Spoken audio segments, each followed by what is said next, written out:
कितनी बदबू आ रही है। छी छी, तुम्हें शर्म नहीं आती क्या जो इस उम्र में सूसू कर देती हो?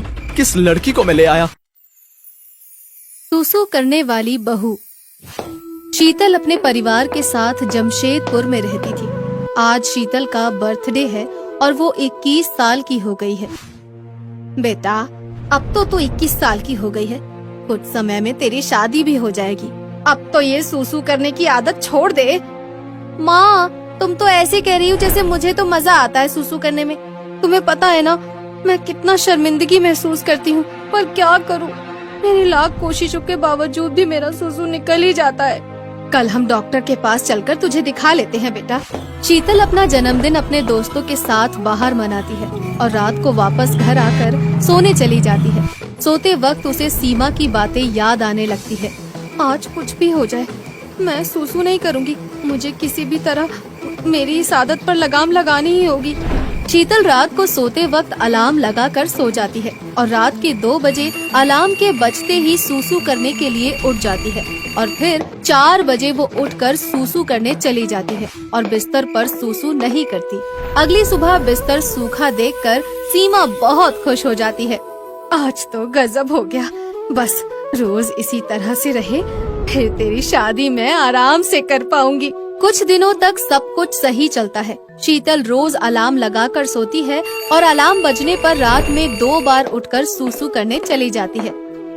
शीतल और सीमा को लगने लगता है कि शीतल की ये आदत छूट गई है और सीमा शीतल के लिए लड़का देखने लग जाती है। और एक दिन उमा विनीत के साथ शीतल को देखने आती है। शीतल को देखते ही उमा की नजर उस पर टिक जाती है और शीतल की इस आदत से अनजान दोनों उमा और विनीत शीतल पर मोहित हो जाते हैं।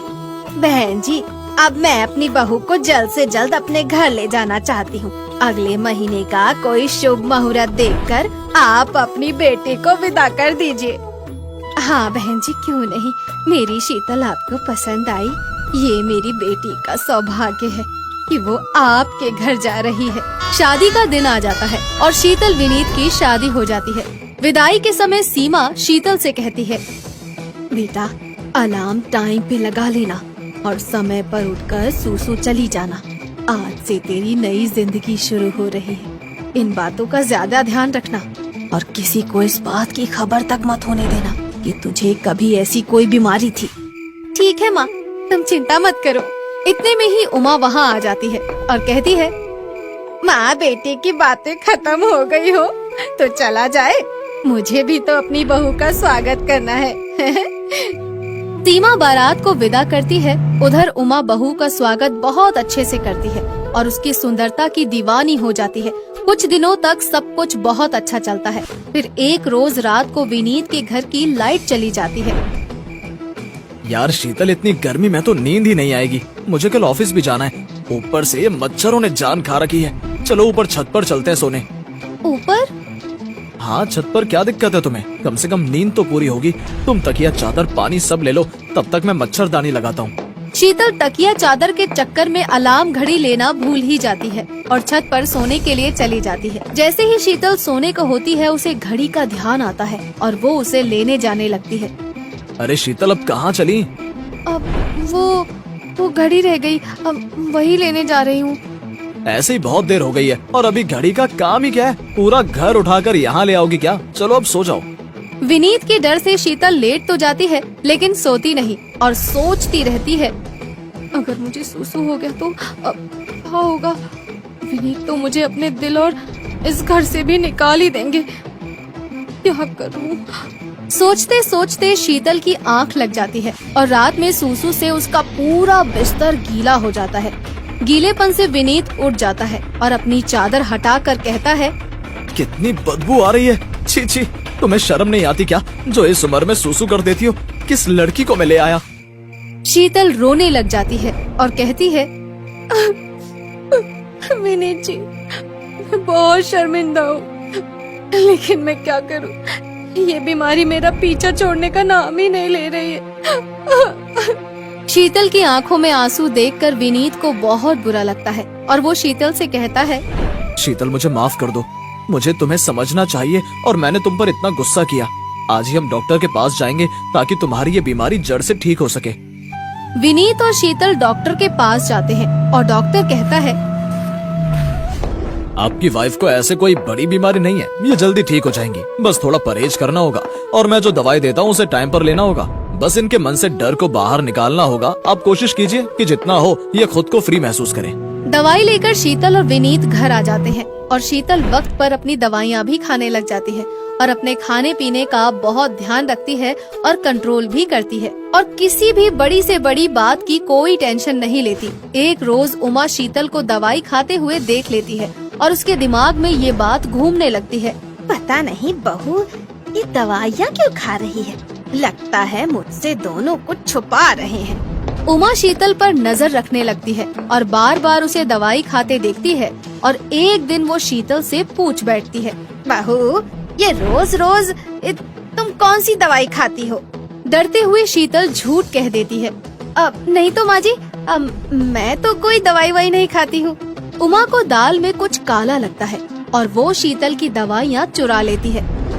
अब मुझे पता ही चल जाएगा कि आखिर ये किस चीज की दवाइयाँ हैं। अगले दिन विनीत शीतल से कहता है, माँ को भी आपके साथ अपने मायके ले जाओ। मैं 2 दिन के लिए बाहर जा रहा हूँ, तुम्हारे जाने से माँ अकेली हो जाएगी। हाँ हाँ क्यों नहीं। विनीत बाहर चला जाता है और इधर शीतल और उमा भी अपनी अपनी पैकिंग करने लग जाती हैं। पैकिंग के वक्त शीतल को उसकी दवाइयाँ नहीं मिलती और उसे बिना दवाई के ही जाना पड़ता है।